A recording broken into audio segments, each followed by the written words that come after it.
प्रधानमंत्री आज गरीब कल्याण अन्न योजना के उत्तर प्रदेश के लाभार्थियों से करेंगे संवाद। प्रधानमंत्री नरेंद्र मोदी उत्तर प्रदेश के प्रधानमंत्री गरीब कल्याण अन्न योजना के लाभार्थियों से संवाद करेंगे।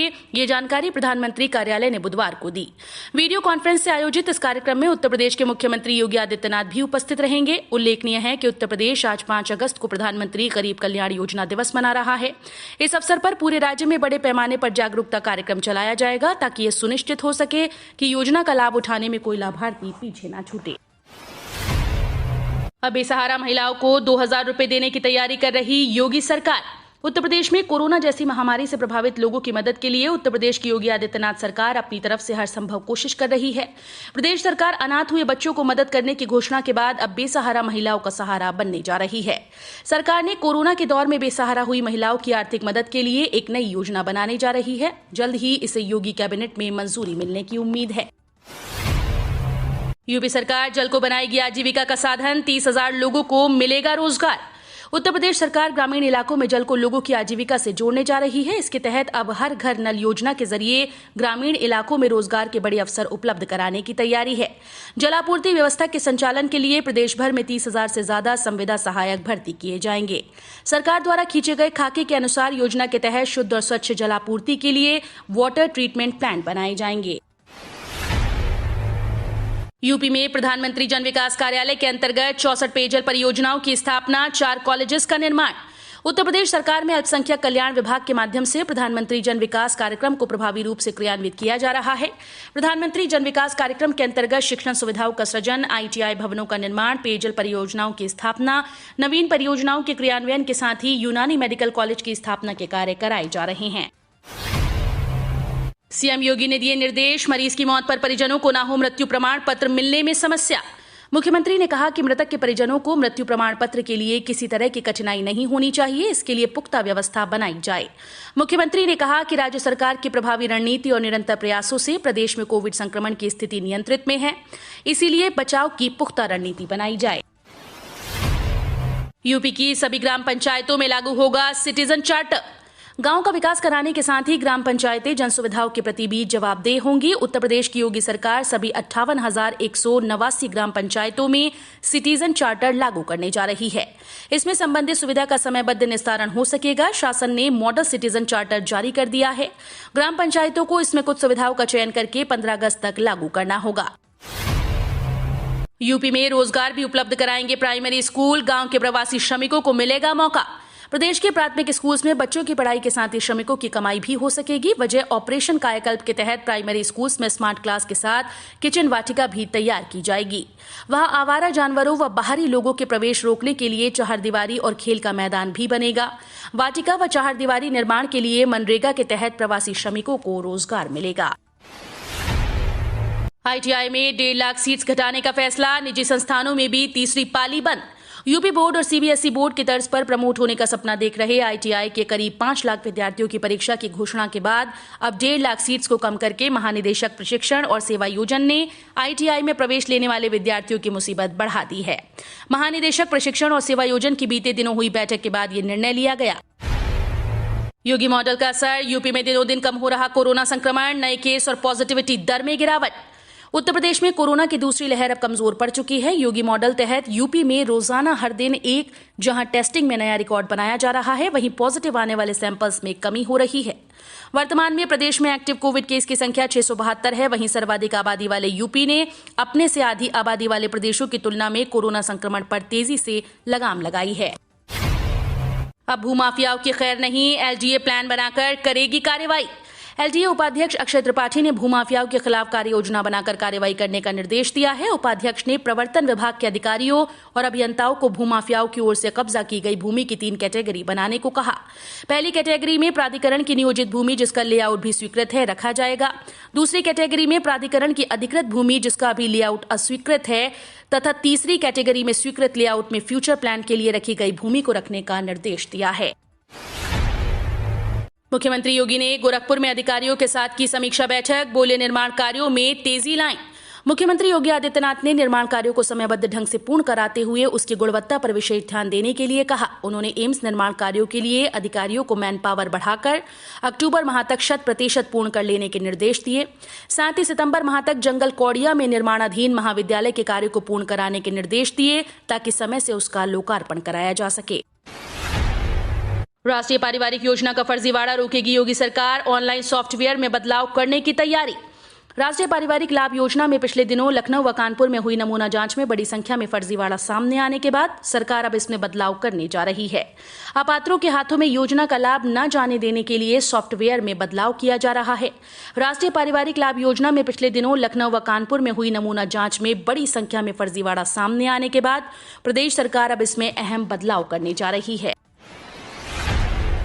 असदुद्दीन ओवैसी से सुबह सपा के हुए मतभेद, ओम प्रकाश राजभर ने कही ये बात। भारतीय जनता पार्टी की उत्तर प्रदेश इकाई के अध्यक्ष स्वतंत्र देव सिंह से सुहेल देव भारतीय समाज पार्टी के मुखिया ओम प्रकाश राजभर की मुलाकात के बाद ऑल इंडिया मजलिस इत्तेहादुल मुस्लिमीन के अध्यक्ष असदुद्दीन ओवैसी की नाराजगी की खबरें सामने आ रही हैं।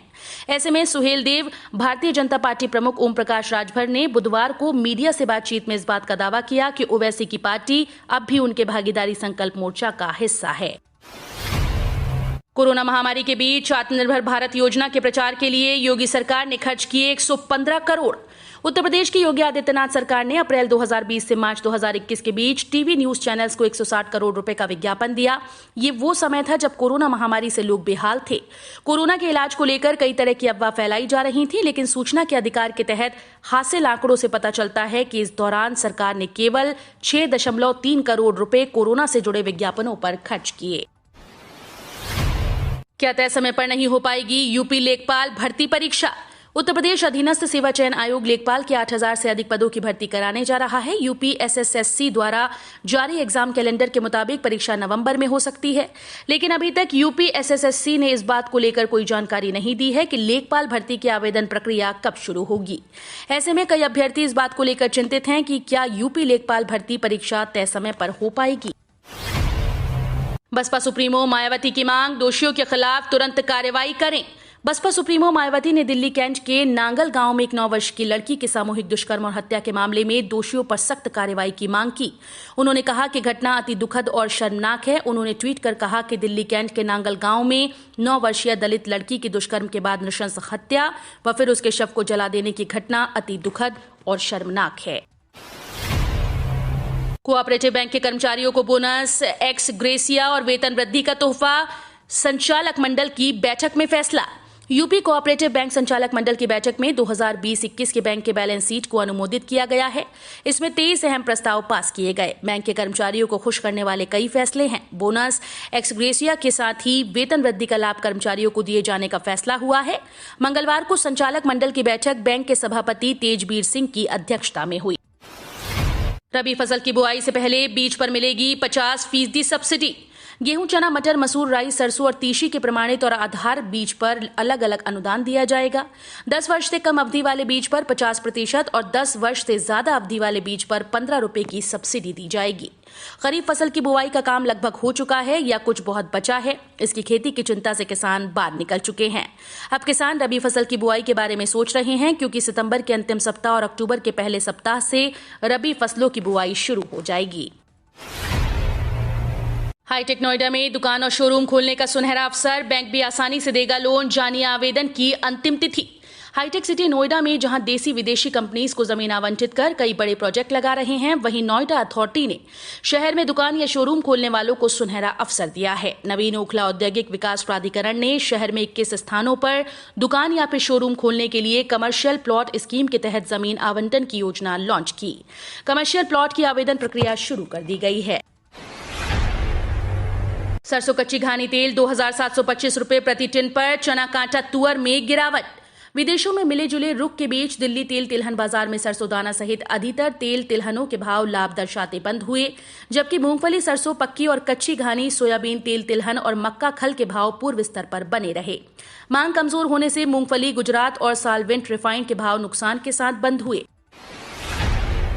अखिलेश की साइकिल यात्रा पर स्वतंत्र देव सिंह का तंज, नीति और नियत को समझ चुकी है जनता। यूपी बीजेपी के अध्यक्ष स्वतंत्र देव सिंह ने समाजवादी पार्टी के अध्यक्ष अखिलेश यादव की प्रस्तावित साइकिल यात्रा पर निशाना साधा।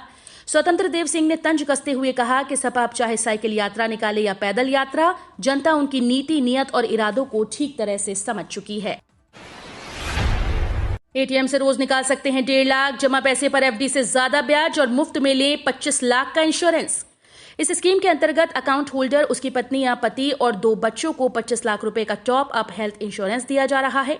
ये सालाना हेल्थ पेयर पैकेज है जिसमें फोन पर emergency, ambulance, medical care service की सुविधा ली जा सकेगी। सेविंग अकाउंट पर 6.25% का ब्याज और हर दिन एटीएम से 1.5 लाख रुपए का विड्रॉल, साथ में 25 लाख का टॉप अप हेल्थ कवर। एक साथ ये 3 बड़ी सुविधाएं सूर्योदय health and wellness savings account पर मिल रही हैं। सूर्योदय स्मॉल फाइनेंस बैंक ने अभी हाल ही में सूर्योदय health and wellness savings account की घोषणा की, जिसके तहत ग्राहकों को ये सुविधाएं दी जा रही हैं।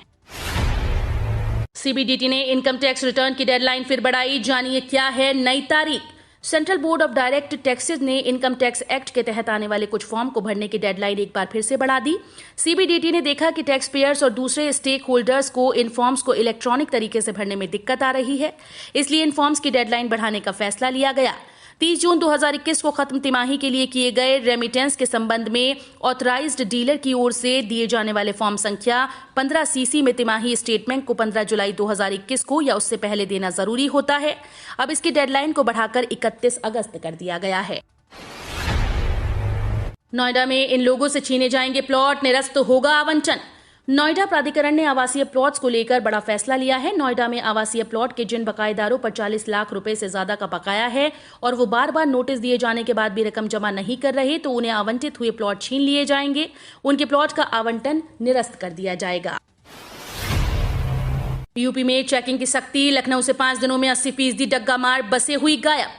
बाराबंकी के राम सनेही घाट के पास हुए हादसे में प्राइवेट बस के 18 यात्रियों की मौत के बाद यूपी सीएम योगी आदित्यनाथ ने डग्गामार बसों को लेकर कड़ा रुख अख्तियार कर लिया। इसी के बाद लखनऊ जोन में शुरू हुई सघन चेकिंग से करीब 80% अंतर्राज्यीय डग्गामार बसें सड़कों से गायब हो चुकी हैं। डिप्टी ट्रांसपोर्ट कमिश्नर निर्मल प्रसाद ने एक अधिकारी को फील्ड में लगाकर अलग अलग रिपोर्ट तलब की, जिससे अभियान और कारगर साबित हो रहा है।